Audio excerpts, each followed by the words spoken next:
সৰ্বত্ৰ এতিয়া মহামাৰী কৰোনাৰ আতংক কৰোনাৰ বাবে কৰ্মসূত্ৰে বহিৰাজ্যলৈ যোৱা অসমৰ শ শ্ৰমিক এতিয়া উভতিছে স্বগৃহলৈ বহিৰাজ্যৰ পৰা অহা এইসকল শ্ৰমিকক লৈ আতংকিত ৰাজ্যৰ ভিন্ন প্ৰান্তৰ লগতে বৃহত্তৰ নগৰবেৰাবাসীৰ কিয়নো নগৰবেৰাৰ ৰংগেশ্বৰী ভখুৰাদিয়া টোপামাৰী ৰঙাপানী জামলাই বিদ্যানগৰ পলাহৰতাৰী আদি অঞ্চলৰ পৰা বহিৰাজ্যত কৰ্মসূত্ৰে গৈছিল বহু শ্ৰমিক ইতিমধ্যে তেওঁলোকো আহি পালে নিজ নিজ ঘৰলৈ কাৰো হকা বাধা নামানি তেওঁলোক ঘৰত আহিয়েই গাঁৱৰ বিভিন্ন জনৰ লগত বিনা দ্বিধাই কৰিছে মিলামিছা গৈছে বজাৰ সমাৰত কিংবা অংশ লৈছে জনসমাগমত ইয়াকে লৈ এতিয়া চিন্তিত হৈ পৰিছে অঞ্চলবাসী ইফালে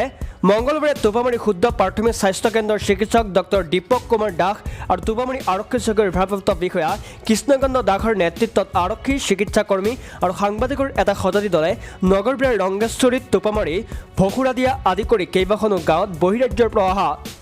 শ্ৰমিকসকলক ঘৰে ঘৰে গৈ কৰোনাৰ বিষয়ে সজাগ সতৰ্ক কৰি বহিৰাজ্যৰ পৰা অহা প্ৰতিজন শ্ৰমিকক 14 দিনৰ হোম কোৱাৰেণ্টাইনত থাকিবলৈ পৰামৰ্শ প্ৰদান কৰিলে তদুপৰি সন্ধিয়া 6 বজাৰ পৰা বলবৎ হ'বলগীয়া লকডাউন সকলোকে মানি চলিবলৈ আহ্বান জনাই ভাৰপ্ৰাপ্ত বিষয়া কৃষ্ণকান্ত দাসে আমি আশা কৰ্মীখিনিক ইতিমধ্যে ইনফৰমেশ্যন দি ৰাখিছোঁ যে বহিৰাজ্যৰ পৰা আমাৰ এৰিয়াত টোপামাৰী অঞ্চলত ঘৰত অহাৰ লগে লগে আমাক খবৰ দিব আৰু সেই মৰ্মে আমি তৎকাল ঘৰলৈ আহিছোঁ ঘৰলৈ আহি পেলাই আমি কৰোনা ভাইৰাছৰ সম্বন্ধে গোটেইখিনি জ্ঞানখিনি দিছোঁ কৰোনা ভাইৰাছ তেওঁলোকৰ লক্ষণ গাত নাথাকিলেও তেওঁলোকে বহন কৰিব পাৰে গতিকে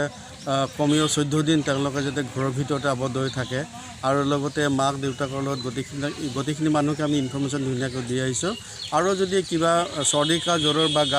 গাৰ বিষ মূৰৰ বিষৰ যদি কিবা লক্ষণ আহে তেতিয়া লগে লগে আমাৰ আশা কৰ্মীক খবৰ দিয়াৰ কাৰণে আমি ইনফৰমেশ্যন দি থৈছোঁ 35 জনমান আমি হেৰি কৰিছোঁ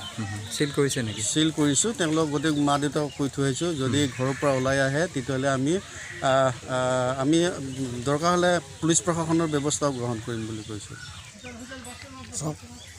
টোপামাৰী প্ৰাথমিক স্বাস্থ্য কেন্দ্ৰৰ ডক্টৰ উইথ ষ্টাফ আৰু আমি আউটপোষ্টৰ ষ্টাফ মিলি একেলগত যিবিলাক ল'ৰা বহিৰ্ৰাজ্যৰ পৰা আহিছে তেওঁলোকৰ ঘৰত গৈছোঁ আৰু আমাৰ ডক্টৰ ছাৰে ব্ৰিফিং দিছে সেইমতে আমাৰ ফালৰ পৰা কৈছোঁ যে কমচে কম 14-15 দিন ঘৰৰ ভিতৰতে আবদ্ধ হৈ থাকিব লাগে সঘনাই চাবোন পানীৰে হাত মুখ ধুব লাগে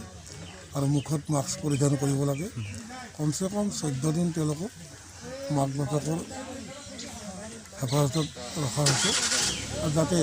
পৰিয়ালৰ কোনো মানুহৰ লগত তেওঁলোকে সংস্পৰ্শত নাথাকে কমচে কম 14 দিন ব্যক্তিগত ৰুমত থাকিব লাগে বুলি আমাৰ ফালৰ পৰা এডভাইচ দিছে নগৰবেৰাৰ পৰা আহমেদ ইমতিয়াজ বুলবুলৰ ৰিপৰ্ট টাইমছ গুৱাহাটী।